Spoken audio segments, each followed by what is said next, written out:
All right, and DD India's Akhilesh Suman joins us live on this story. Hi, Akhilesh. A very good morning to you. Akhilesh, Trump has said that he and Zelensky are pretty close to an agreement to end the conflict in Ukraine. Can you tell us what these two leaders have actually talked about in the meeting and what was the special focus on? You know that they are quite transparent in their way that they spoke to the press even before they went inside the meeting and even after the meeting. So in that way, you can understand that things are going in positive direction. Basic issues that are thorny is that issue of Donbas. Russia wants the whole of Donbas. And I think Ukraine has not given any commitment to Donald Trump about the Donbas. That is why they are telling that, 90% agreement has been reached between Trump and Zelensky, and 95% agreement has been reached on the issue of security guarantee from the US. So now this 10% of the issue in average, you can say that these are the issues that has to be resolved after Mr. Putin will again talk to Mr. Trump because I have heard a statement from Kremlin that Putin will talk to Trump after this meeting is over. In between, that Putin had given his red lines before Trump went into meeting with Zelensky. So the major issue that Zelensky is facing inside his country. That is the issue of Donbas, Zaporizhzhia nuclear power plant, because it is one of the major things that he has to have for his own security, energy security. So, what will be the future of Zaporizhzhia power plant? Whether it will be operated by Russia and energy will be given to Ukraine, whether US and Ukraine will be jointly hold it, and whether the trilateral holding of the Zaporizhzhia nuclear power plant. Because what is the apprehension of Russians that if Zaporizhzhia nuclear power plant goes to Ukraine, there are apprehensions that they may use some sort of nuclear armament against Russia, and that will be very difficult for Russia to sustain. So in that way, Russia is also very adamant.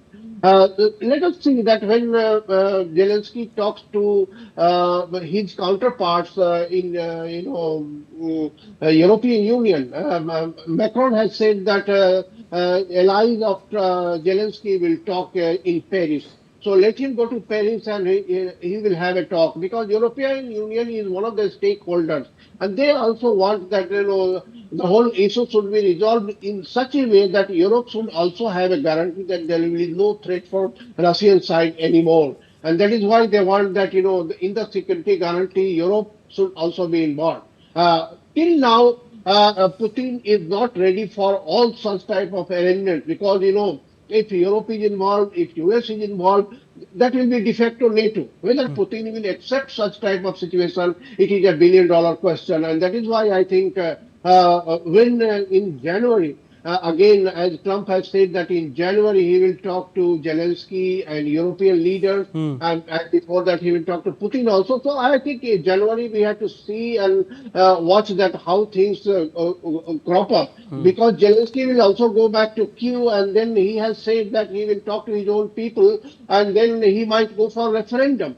But Donald Trump has offered that, I will come to address your parliament, to persuade your people, your legislators. So I think these are the things that is going to persuade Zelensky and Ukrainian people that there is a situation where you need to negotiate by some giving in that way. So let us have hope. But the process is quite complicated, and every party has to be happy and rational in that way. Definitely. So the major discussion was on the territorial concessions, which Kyiv is not ready to give. It was not ready to give, but we don't know what the latest round of talks has unfolded regarding this. You were telling us that the discussion was on the Donbas region.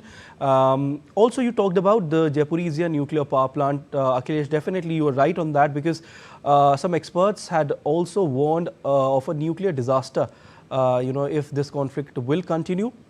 Apart from that, can you tell us about how significant would be EU's role when it comes to resolving this conflict?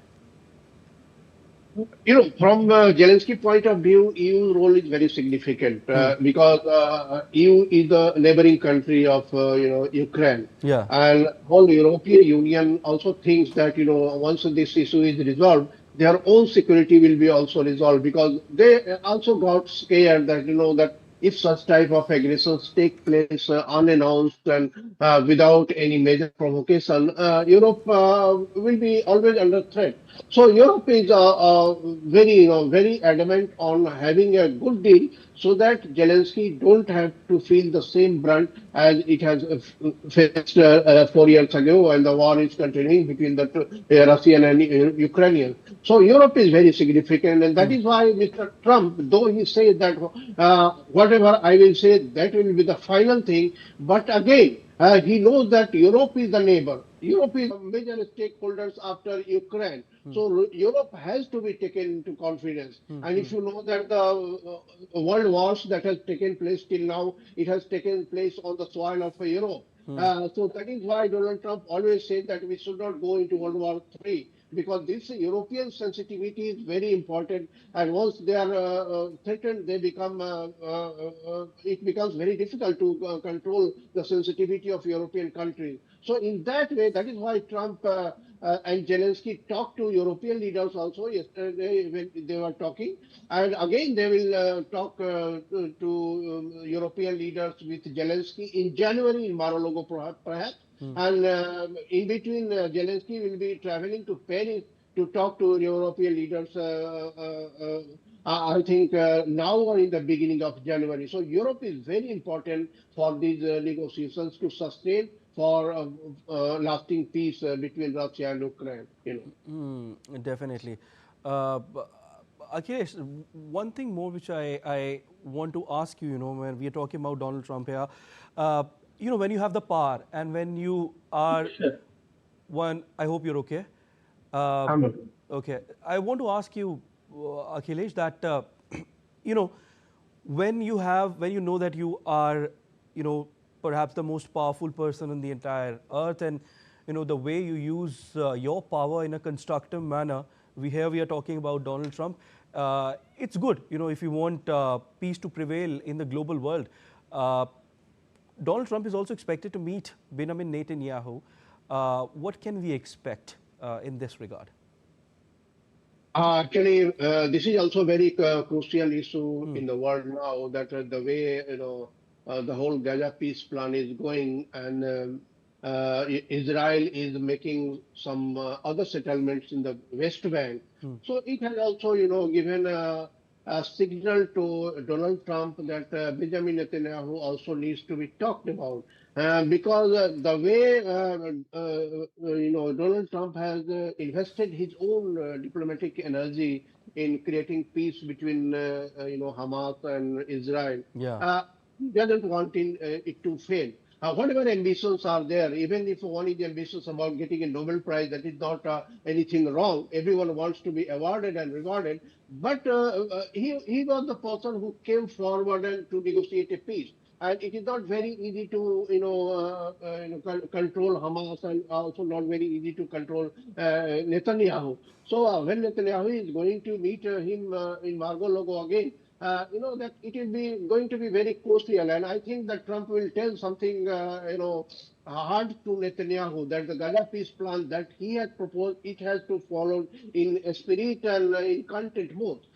Because ambitions are there from Netanyahu's side, and Netanyahu also wants to settle everything together in this point of time. When he has the upper hand, he also wants another action against Iran. He wants action against Lebanon.